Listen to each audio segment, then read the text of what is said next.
бозипари шудани марҳилаи аввали чемпионати Тоҷикистон оид ба футбол ба айни дастаҳои Лигаи Олӣ тими Хуҷанд бо касби 16 имтиёз дар садри ҷадвал қарор дорад. То ин дам бошгоҳи Хуҷанд 8 вохӯрӣ анҷом додааст, ки дар он шогирдони Рустам Хоҷаев 5 ғалаба, 2 бохт ва 1 мусовиро ба қайд гирифтанд.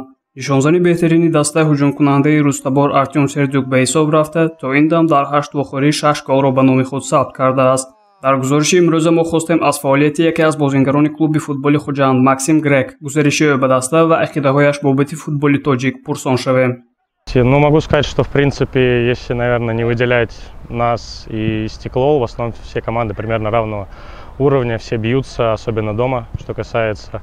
На выезде каждой команде соперников сложнее, но дома при своих болельщиках каждый выходит, настраивается и показывает, в принципе, довольно-таки качественную игру.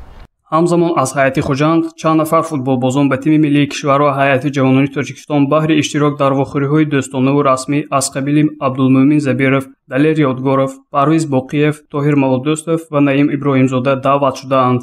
қайд кардан ба маврид аст, ки чанде пеш дар пойтахти кишвар марҳилаи гурӯҳии ҷоми Конфедератсияи футболи Осиё бо иштироки бошгоҳи Хуҷанд баргузор гардид, вале даста аз идомаи сабқат бенасиб монд. Сармураббӣ баромади Хуҷандро дар ҷоми Конфедератсияи футболи Осиё ва чемпионати дохилӣ чунин арзёбӣ намуд. Дастаи Хуҷанд ҳозир дар ҷои аввал аст, лекин мо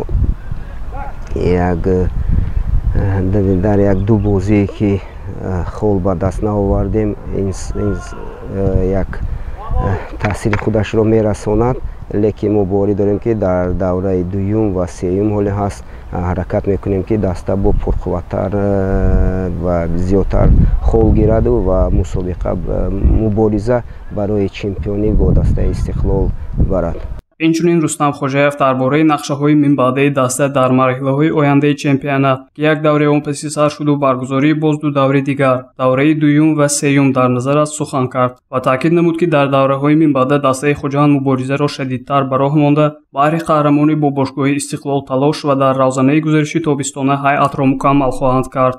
мо намедонем ки аз даста меравад, ки дастаро тарк мекунад. баъд аз он ки мо донем ки аз даста мебаравад, баъд мо ин ба ҷои онҳо бозингарои дигарро даъват мекунем. як чиз мехоҳем ки даста хоҳиш дорад ки мухлисони Хуҷанд ҳама вақт дастаро дастгирӣ кунанд, чӣ дар вақти бурду, чӣ дар вақти бохт. албатта мо ҳаракат мекунем ки мухлисои худро хурсанд кунем.